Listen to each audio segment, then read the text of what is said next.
which when you think about it, encompasses nearly everything under the sun. It's hard to find an issue today that the agricultural umbrella doesn't cast a shadow on. Each of these topics could individually be a life study, so no doubt agriculture is very complex.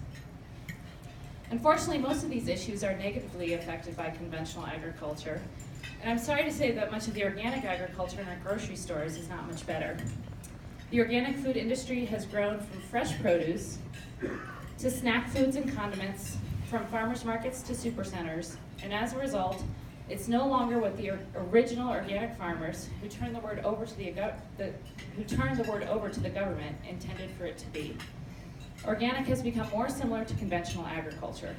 Some people even differentiate the difference between industrial organic and authentic organic, but you won't see those qualifying words on the USDA label. Both conventional and industrial organic agriculture is unsustainable. And by unsustainable, I'm not referring to some trendy word. I mean, we have a system that jumps from crisis to crisis, chops people up and spits them out, and has so many other real costs that aren't accounted for. Some universities are even attempting to compute the real costs associated with our food system by accounting for things like pollution and healthcare, to name a few. I want to emphasize that what we've accepted as the norm is disturbing in so many ways, all under the justification of needing to feed the world. The response has been a highly passionate food justice movement that educated and motivated younger generations are leading.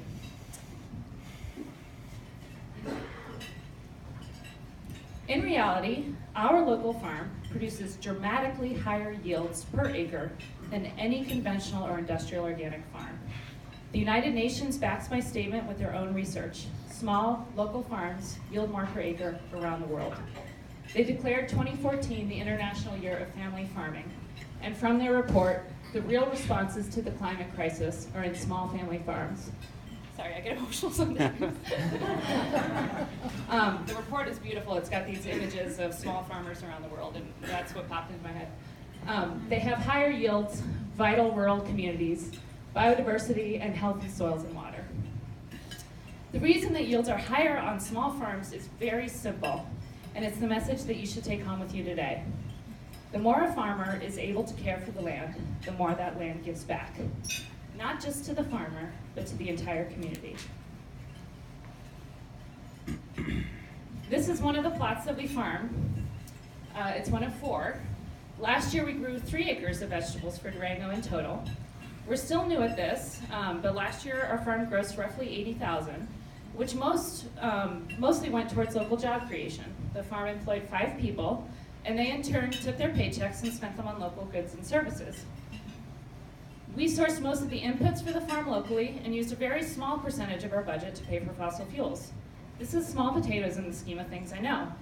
But compare that picture to what would happen if we decided to grow commodity corn, for example, on those same 3 acres. 3 acres of corn grosses only $3,000 compared to the $80,000, which is where we're at right now. And I know there's potential for much more. Half of that $3,000 is spent on fossil fuels and other inputs such as genetically modified seed, which is really quite expensive. In the development, it's something that we've put a lot of money into just as a society. Only $90 is spent on labor for those 3 acres. So if we wanted to create the same benefits to our community by growing commodity corn as we do from our 3-acre vegetable farm, just in terms of jobs alone, not even looking at the external factors that, such as pollution to the environment, things like that, but just in terms of jobs, we'd have to grow 600 acres of corn, which would be a really bad thing for Durango.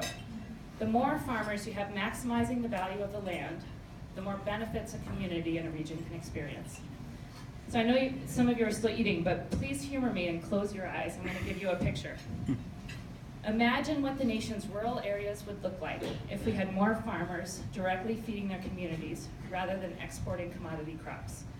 Just think of the benefits in beauty and biodiversity to the land, educational and recreational benefits, kids pulling fresh carrots out of the ground and actually trying and enjoying the taste of vegetables, the widespread availability of healthier, tastier food in our grocery stores, water absorbed by soils high in organic matter rather than running off of our farms and polluting our streams, jobs for people working outside and learning skills like how to build greenhouses and barns, fix irrigation and farm equipment, and how to take care of hundreds of different species on the farm. Open your eyes. I bet these images of our farm are similar to what you might have been imagining. This is our CSA pickup. Last year we had 110 families come to the farm and pick out their vegetables from a pile of vegetables that had just been harvested. And behind in the background, I'm not sure if you can see it very well, but back by the high tunnel, there's people out there going to get extra herbs, and you pick strawberries and things like that, so people can be on the farm. And the farm appeals to everyone, so many different educational opportunities at all different ages. This is a Fort Lewis College Environmental Center group helping me can extra tomatoes and peppers at the end of the season. We teach a couple Fort Lewis College classes right on the farm every year too. This is the San Juan Mountain Souls. They actually helped us, they showed up on the farm and helped us move a low tunnel in the wind, which was a really exciting experience, moving plastic across the farm in the wind. And then they harvested food and went home and cooked dinner. This is my daughter, but I put her up here because we volunteer at Animas Valley Elementary School at their garden. And it's just amazing to see kids like pull a radish out of the ground and eat it and pretend like they love it. And it's because they've grown it. So when their hands are getting dirty, they actually eat what they produce.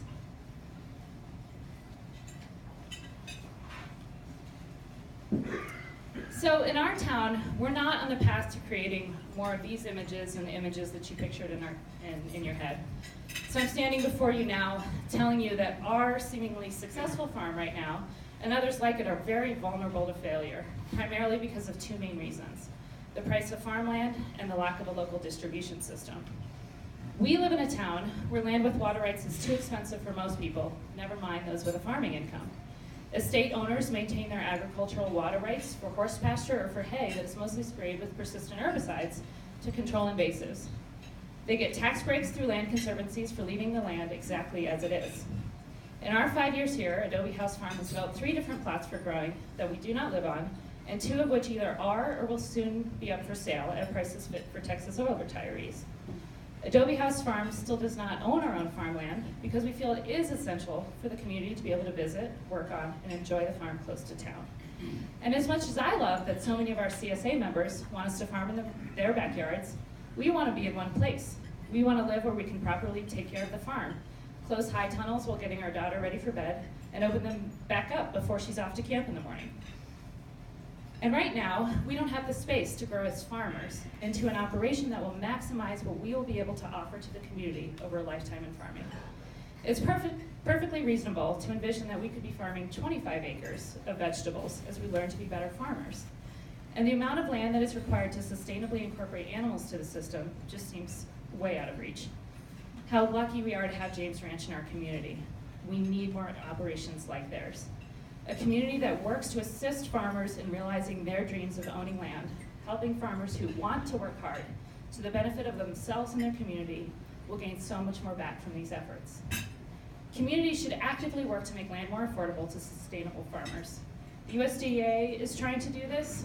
They're providing 2.5% interest loans for farmers to apply for, but only up to $300,000. And that will get us some dry land an hour away. But we may be able to have a shot at affording farmland, but we can't have that $300,000 cap. And we need to look towards other communities and what they're doing to make this happen.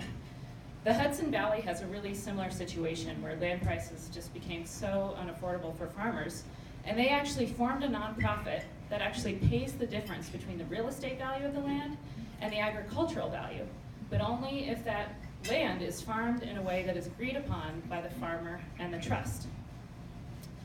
So there are lots of different arrangements made, but in most cases, the farmer does own the land. We have the local resources here to support a land trust with the same mission, to get farmers owning farmland close to consumers. Our local land trusts, as I understand them, just help landowners get a tax break for enjoying the view. We've got to be more inspired and creative with the mission and approaches taken by land trusts, and others are showing us the way. We don't need to invent the wheel here. The second major problem our community faces is a lack of a distribution system that regularly gets products off the farm to the consumer. What I have witnessed and experienced in Durango is that every farmer screams, "I can't sell everything I grow, which is why I can't make ends meet." And every consumer is saying, "I would love to support local food, but I can't always find it. And when I can, it certainly isn't convenient." And both of these statements are true, which is really confusing to those trying to support local farmers. The problem is that farmers individually marketing their products directly to consumers, either through the farmer's market or directly to chefs, works up to a certain point. Only so many people visit the farmer's market, and so only so many bags of spinach and bundles of kale and chard can sell at any time. And it's also difficult for, to reach out to new buyers. There's only a handful of businesses willing to go out of their way to buy whatever farmers have with the irregularity with which farmers have it. The farmers know who you are, and we thank you so much, but there just aren't enough of you. We need a local distribution system that can sell everything a farmer is able to produce to help farmers become financially viable and consumers find the products that are there. Only then will we get to a point when local farmers are better about producing products regularly throughout the year. Currently, as small farmers get started growing, they have difficulty breaking into that direct marketing game and give up after a couple of years. So the good news is that the answer already exists in the Southwest Farm Fresh Cooperative. The co-op simply needs more customers, and it needs a lot of support right now. It's just 2 years old, and it needs to spread. We need people going onto that website every week and buying the products that are listed. Only then will more farmers and the co-op itself survive to benefit our community. Has anyone ever heard of the brand Organic Valley? That is now a national cooperative selling organic dairy and vegetables, but it started out as a tiny farmer-owned cooperative in Wisconsin. I've been to Lafarge, Wisconsin, where it started, and it's a region with more certified organic farmers per capita than anywhere else in the country. Most of these farms embody what the word organic was originally meant to be when it was turned over to the USDA. It's a region that almost completely feeds itself with a healthy economy based on their local food system. Other regions with thriving local food systems like New England, North Carolina, the Pacific Northwest, and California come to mind, but they all have very successful farmer-owned cooperative distribution. If we want our own local food system, we've only got to emulate what these regions have done to distribute food from the farm. Your farmers have worked really hard to get Southwest Farm Fresh up and running, and will only have to start over again if it isn't supported during this critical startup period.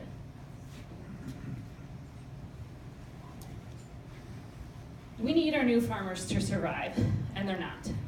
Stonefree's Chuck Berry said something that has haunted me since I first heard it 5 years ago.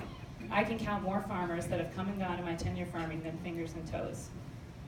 So we're not supporting them, we're trying. We've got to turn this around as a community. This isn't new. Farmers have been failing for 90 years. Today there are 28 million fewer farmers in the US than in 1920, in a country with 200 million more people to feed. So our fewer farms are much bigger farms. This is something that we've heard quite often, but I don't think the reason for concern is expressed along with the facts. The concern is that the economies of scale don't apply very well to biological systems. Big farms require monoculture farming so that machines can do the job.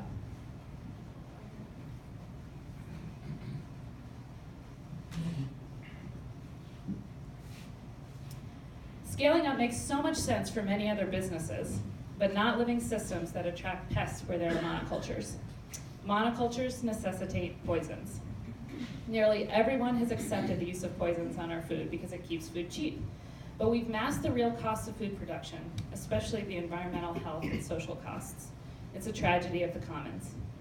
Farmers have failed over the last 90 years because USDA farm policy has treated the growing of our food like any other commodity. Get big or get out.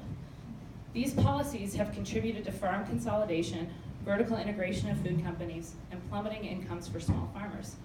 So many people have left farming that farmers over 65 outnumber farmers under 35 by 6 to 1. The good news is that new young local farmers across the country are changing things despite the uphill battle. They get it. They're cultivating crops with their hands, putting animals back on grass, and providing jobs and opportunities while growing amazing, tasty, nutritious food for their communities. Remember that the more a farmer is able to care for the land, the more that land gives back to the entire community.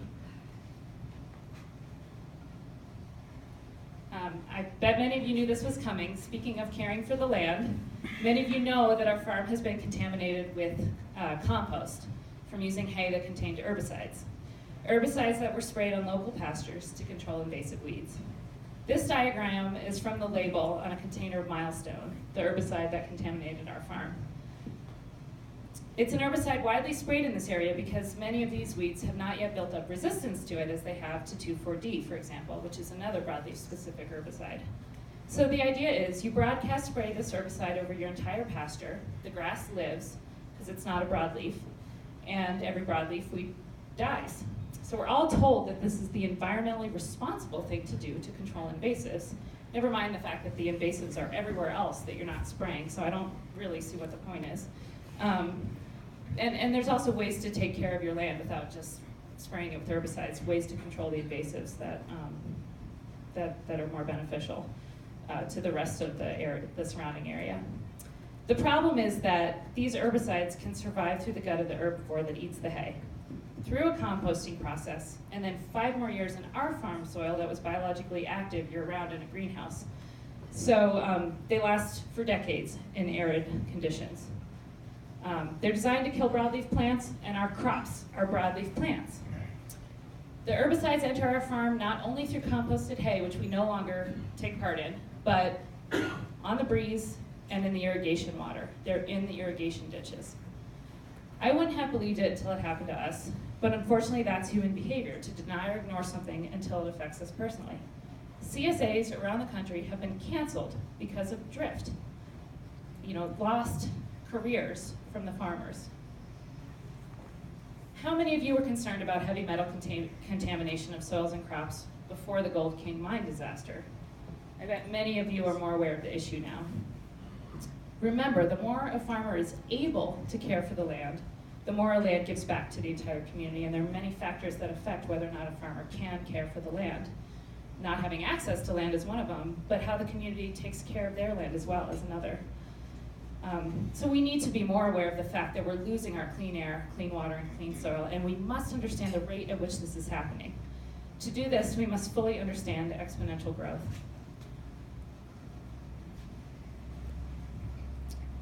So you might have heard this example before, but to better wrap your brain around exponential growth, how it gets out of hand, it's a really good one. So let's imagine that we have a bottle of nutrient solution with one bacteria in it at 11 p.m., and the bacteria will divide once a minute, so the population doubles every minute until the bottle is full at 12 midnight. So now I have a few questions for you. At what point would the limiting resources, which are space in the bottle and nutrients in this situation, when would they only be half utilized? And at what point would you, as an average bacterium, start to realize that there might be a problem? So the answer to the first question is really simple if you work backwards. Because the population doubles every minute, it would be half full at 11:59. So you have 1 minute left when it's half full, 1 minute left until mass starvation. The answer to the second question is a little bit more subjective, and you as an average bacterium would have to decide that on your own. But I can imagine that, first let me say that 11:55, 55 minutes into the game, with only 5 minutes left, the bottle is only 3% full. It's 97% empty. So I can imagine the bacterial leaders and the Green Business Roundtable attendees in the bottle at 11:55 saying, hey, we've got nothing to worry about here. We have plenty of time to deal with this bottle space issue. You mathematicians and you Malthus bacterium, you're off your rockers. But they only have 5 minutes left until massive die-off. So now let's imagine that some ingenious bacteria go searching for new resources, right? That's why Malthus was proven wrong. It's the human equivalent of drilling in the Arctic and discovering hydraulic fracturing. So let's say those bacteria find 2 more bottles, which is so amazing. That's an amazing discovery. But the truth is, those 2 bottles only give them 2 more minutes. There's no solution to the problem of exponential growth unless you stop growing. That's when you have finite resources. And because of the rate of exponential growth, we almost can't realize the problem until it's too late. So here's the curve in that little situation, and here's our human population curve, and it's starting to look very exponential. So let's not let our human exponential growth curve look like what happened to the bacterial curve when their nutrients ran out. The next generation's interest in farming comes with this scarcity of resources in mind, and that we have to find other ways to grow our food without using more and more fossil fuels and contaminating our limiting resources, our clean air, our clean water, our clean soil. I guarantee you, the people who know how to grow food without using up and contaminating these natural resources are going to become very important again. I believe we are at a point where our natural resources are becoming very limited. Because even if we're only halfway through oil, and I've been up when we've talked at Fort Lewis when we've talked about we're at peak oil, but that is 1159.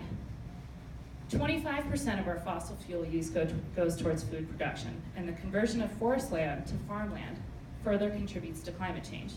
We use 10 calories of fossil fuels for every 1 calorie of food we produce. It's just incredibly inefficient, and there's better ways to do it. Organic food does not fare much better when it comes to using up our limiting resources. Organics has become industrialized, and therefore it's full of monocultures. It's no longer small farmers caring for the land and allowing that land to give back in the form of higher yields, money into local economies, and tastier, fresher, healthier food. It's simply input substitution. Organics has been reduced to a list of substances that a farmer can use on the farm and in food processing. A list that is currently around 200 synthetic substances that at least have been reviewed for their impact on the environment and human health. No doubt, a very important thing to do. Definitely a step in the right direction. But where they went wrong, where organics went wrong, was primarily focusing on farm inputs, rather than what type of farm should be considered organic. Monocultures are allowed, surprisingly. Underpaid migrant labor is allowed, for example. So this is a picture of an organic facility with thousands of laying hens in one building with no access to pasture. How is that organic? That is not what we meant it to be. This is a picture of an organic milking facility where pasture is nowhere to be found, even though the law calls for a minimum of 120 days on pasture. Both conventional and industrial organic meat and egg production rely heavily on fossil fuels. Fossil fuels are used to grow, harvest, and transport grains to animals in confined buildings, leading miserable lives where they can't return fertility to the soil and instead create pollution from their excrement. This is a system that works only when fossil fuels are cheap, policies that subsidize grains, and a system that places no value on animal welfare, the health of our waterways, or improving soil organic matter. In grass-based systems, the animals themselves harvest a perennial food and fertilize the grass as they go. A no-brainer when it comes to which system is more sustainable. And research is showing that the meat, milk, and eggs coming from pastured animals is healthier. It's lower in unhealthy fats and higher in good fats such as CLAs and omega-3s. Is organic better than conventional? Absolutely. Its inputs are less toxic, and there are minimum requirements for time spent on pasture. And granted, those are for meat and dairy animals, but not poultry. You have to assume that the laws are enforced. I'll make that assumption. It's better than the alternative. But unfortunately, small local farms are what we need to be investing in instead, primarily because they are more biologically diverse. They are more transparent, and because they support their local communities.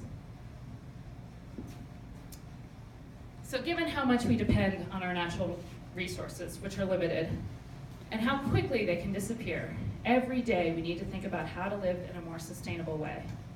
Collectively, I believe we can have a huge impact on how food is produced, and we're learning how to do it. I always say that sustainable local food is better in every single way. It tastes better, it's more nutritious, it's better for animal welfare, it's better for the environment, and it's better for our local communities. So support the co-op, promote local farmers at your businesses, be creative in coming up with solutions to those barriers that I was talking about, and tell your friends what you know. If we want to support local farmers, we have to support them. Thanks.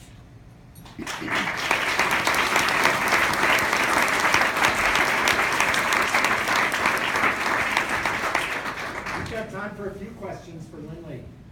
And let's see, Brenner, I know had one. Where are you? There you are. Linley, Hi. if you want to know a creative mom who never gives up get to know Linley. Okay? But I got the message from you is we need land, we need an effort to make land, and we need to buy local. But we have a very short growing season. So what do you recommend, considering the short growing season, that we are able to buy local food during the winter time? So, yeah, Werner knows that it's been a struggle for us in particular because we had no training. And so we came with these great ideas coming from kind of a benign Maryland climate, growing, and tried to do it here. And he's right. There's a huge amount of produce in July, August, and September. And the farmers can't get rid of it. And then all of a sudden, there's nothing. And the solutions come from areas that are even more challenging to grow in and already have local food systems. So Elliot Coleman is one of my heroes. He comes from Maine, and he learned how to grow in these high tunnels with inner layers that we peel on and off every day and night. And that's why I talk about I desperately want an acre of land that is covered in tunnels, because we have hail, we have cold nights, we have high winds. Tunnels solve all of those problems. And when we first got here, we found that farmers were putting $700, $800 worth of fossil fuels to heat those tunnels to get an early tomato so that they could actually sell their tomato. The answer is in these inner layers. And so we have lettuce growing right now in our tunnel with just using manual labor. So the farmer is caring for the land, like I was talking about. It's a lot of human input instead of machine and fossil fuel input. But we're peeling those inner layers on and off, and we can grow, especially because we have the sun to heat the water, which is passive heat release at night. So that is our big help here, is the sun. So we can do it. Farmers in much harsher climates are doing it, and they have root cellars that are full at the end of that season to get them through the winter. They have winter CSAs from all those storage crops. So we need that infrastructure. We need that, I'd love to build a cold cellar somewhere so I could just grow crops that would store through the winter. But I need help with that. I don't have access to the land to do it, and the finances are tight. So if as a community we want to figure out how to do this, all we have to do is look towards the places up in Maine, New England, with much harsher, and we've got the sun on our side, much harsher growing climates, and they're doing it. Linley, can you explain a little bit more about how the Southwest Farm Cooperative? Sure, they're trying to break into direct sales. They've mostly, for the first 2 years, trying to get restaurants on board. But last year was the first season that they broke into direct sales, and so you as a average, you don't have to have a business. You can go and buy stuff. It is right now, because it's so small and just getting started, it's pretty particular about, we post items. This was last season, so I don't know what it's going to be like this year, but it just runs through the summer. We'd love for that to change if we can keep it going. But we post what we have on Sunday, and then you either have access Monday or Tuesday to buy what's there. And I can tell you personally, we posted hundreds of pounds more of things last year on it than ever sold. So, and prices can come down too if we can start getting those things sold. So it's kind of this chicken and egg problem. But right now, that's the answer in my opinion. We need to support it. Linda. Couple things. One, winter production is being addressed not just by Linley, but there are other farmers doing it. Growers is going to be tomorrow at the Smiley building. The people selling meat, I forget their name, but there are a lot of farmers trying to address winter production. So it's for us to support those that are doing it so they can continue to do it. One. Two, there's a simple solution for each of us to implement. Get a freezer, put it in your garage. In season, when the farmers have excess production, back the tomatoes, back the greens, put them in your freezer. I eat local year round. And I managed to